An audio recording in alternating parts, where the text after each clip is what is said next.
اچھا ایک چیز اور بتا دوں، اعلیٰ حضرت کے کلام کو ذرا سمجھیے، اس کلام میں کتنی بڑی کتنی بڑی گہرائی ہے اور کتنی بڑی توسیع اگر اس کو کیا جائے تو ارے دستے بیکار ہیں، کاغذ کم پڑ سکتے ہیں، لیکن اعلیٰ حضرت کے لکھے ہوئے اشعار کا اگر مفہوم کوئی بیان کرنے پہ آ جائے تو میری ادنا سی جو اوقات نہیں ہے، ورنہ بہت سارے علماء جمع ہو کر کے بھی اس کو سمجھانے پہ آ جائے تو وہ بھی یعنی وہاں پر اپنے گھٹنے ٹیک جائیں۔ اعلیٰ حضرت نے یہ شعر لکھا ہے، جب آ گئی ہیں جوشے رحمت پہ ان کی آنکھیں، اس میں دو اشارے کیے ہیں، ایک طرف اشارہ کیا ہے نبی اللہ محمد مصطفیٰ صلی اللہ علیہ وسلم کی طرف، اور دوسرا اشارہ کیا ہے آپ کے نواسے، آپ کے لاڈلے سیدنا شیخ عبدالقادر جیلانی غوث اعظم رضی اللہ عنہ۔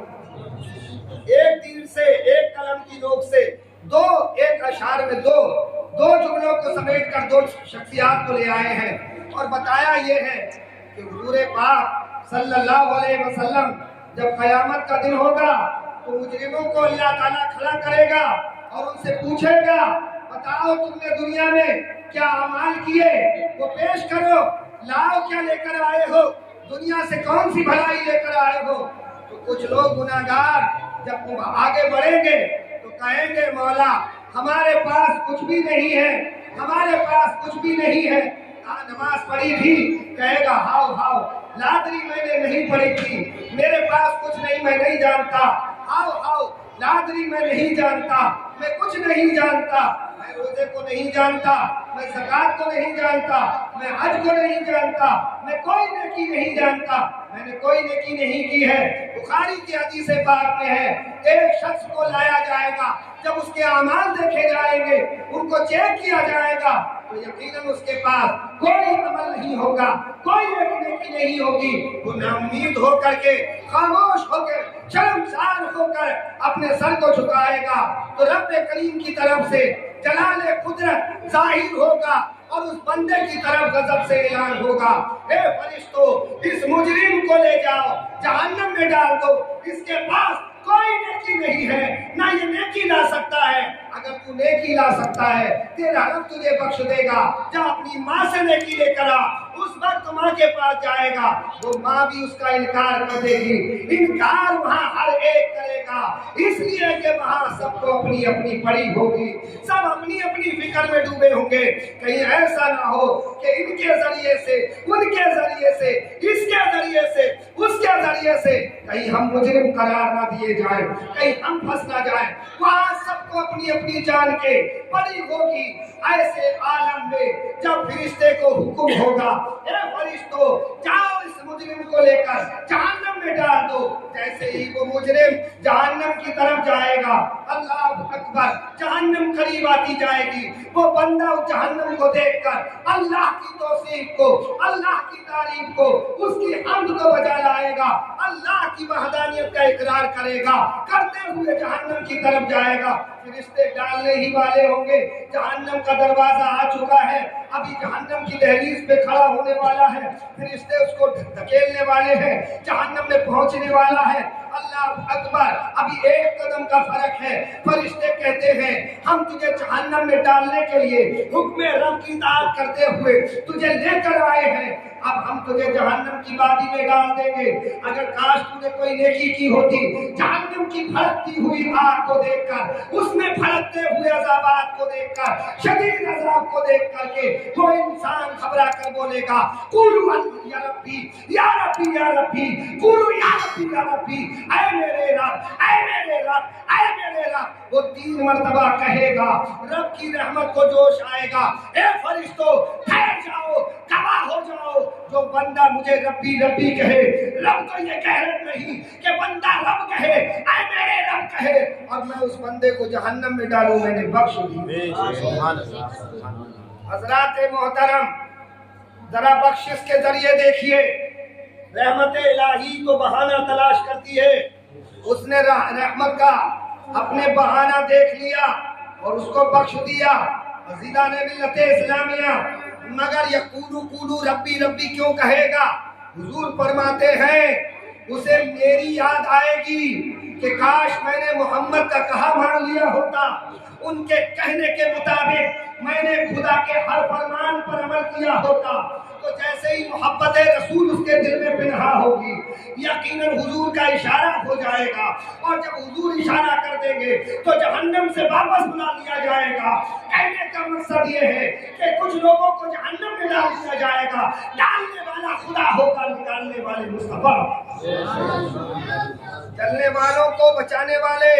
مصطفیٰ ہوں گے۔ اسی کو اعلیٰ حضرت فرماتے ہیں، ان کے مثال کوئی، فرماتے جب آ گئی ہے جوشے رحمت میں ان کی آنکھیں، جلتے بجھا دیے ہیں، روتے ہنسا دیے ہیں، آنے تو یا ڈبو تو اب تو تمہاری جانیں، کشتی تمہیں پہ چھوڑی لنگر اٹھا دیے ہیں۔ عقیدہ ملت اسلامیہ، میں صرف 2-3 آیتیں پڑھ کر 1-2 حدیث کا مفہوم سمجھا کر اپنی بات کو ختم کر رہا ہوں، غور سے سماعت کیجئے۔ میں ادھر ادھر کی بات نہ کر کے میں قرآن اور حدیث کی روشنی میں آپ کو یہ پیغام دے دوں، تاکہ پیغام دینا میرا کام ہے اور پیغام پر عمل کرنا آپ کا اور میرا کام ہے۔ اللہ کا لایا دیا ہوا پیغام مصطفیٰ جان رحمت نے پہنچایا، ان کے بعد ان کے صحابہ نے پہنچایا، ان کے بعد تابعین نے پہنچایا، تابعین نے پہنچایا، ائمہ کرام نے پہنچایا، اولیاء امت نے پہنچایا۔ آج ہماری بھی ذمہ داری ہے، ہم بھی قوم کے پاس اب اسی دین کو پہنچائیں، اسی پیغام کو پہنچائیں۔ رب تبارک و تعالیٰ ارشاد فرماتا ہے فاذکرونی اذکرکم واشکرونی ولا تکفرون، تم اللہ کا ذکر کرو، اللہ تمہارا آسمانوں پہ چرچا کرے گا، تم زمین پہ اللہ کا ذکر کرو، میں آسمان پہ تمہارا چرچا کروں گا، تم میرا زمین پر ہے میرے بندو، میرا ذکر کرو گے، میں آسمان پہ تمہارا ذکر کروں گا، تم مجھے بابنا پکارو گے، میں تمہاری پکار سنوں گا، تم زمین پہ پکارو گے، میں آسمان سے تمہاری بلندی سے، تم اپنی رحمت سے تمہاری پکار سنوں گا۔ مطلب یہ ہوا کہ جس مکان میں، جس جگہ پہ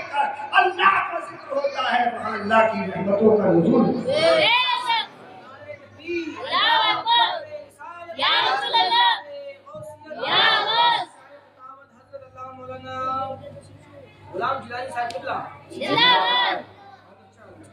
حضرات،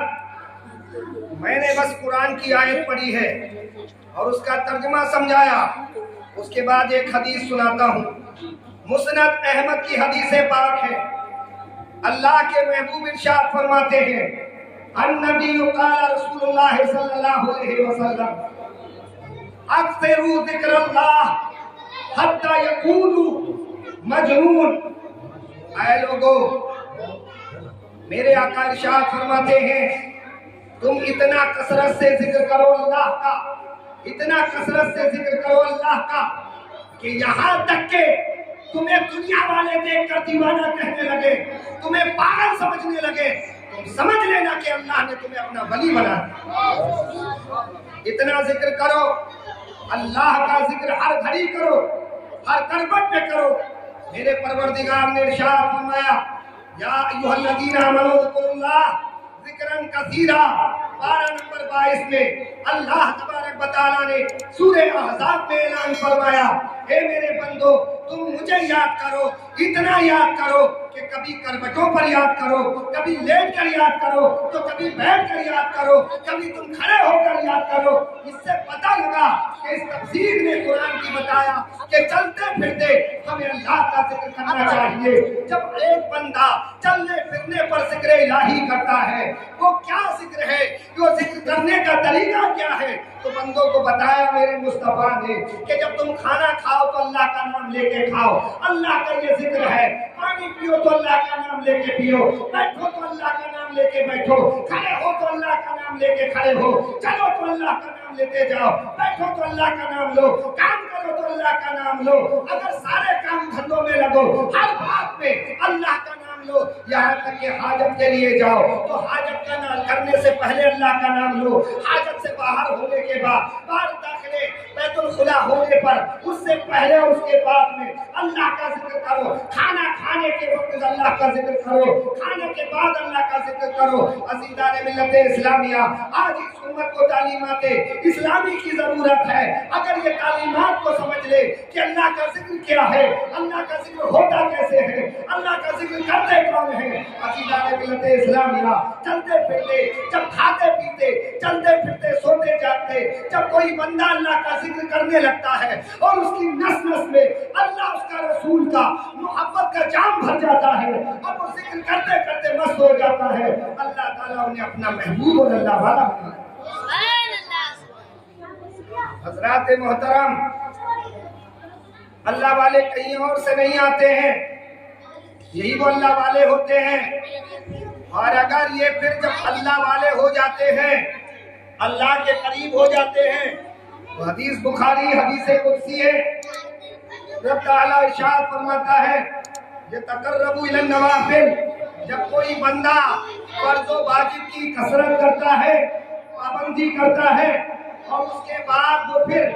یعنی نفلی عبادت کرتا ہے، تو اللہ تبارک و تعالیٰ اس کو اپنا محبوب بندہ بنا لیتا ہے، اپنا ولی بنا لیتا ہے، اپنا دوست بنا لیتا ہے، یہاں تک کہ اللہ پاک اس کا ہاتھ ہو جاتا ہے، اس کی زبان ہو جاتا ہے، اس کی آنکھ ہو جاتا ہے، اس کا منہ ہو جاتا ہے، اس کے پیر ہو جاتا ہے۔ گویا مطلب یہ ہوا ہاتھ ولی کا ہوتا ہے، پکڑنا خدا کی قدرت کا ہوتا ہے، اور زبان ولی کی ہوتی ہے، ارشاد حکم خدا الہی رب العالمین کا ہوتا ہے۔ عزیزان ملت اسلامیہ، یہی معلوم ہوا کہ جب بندہ اللہ کی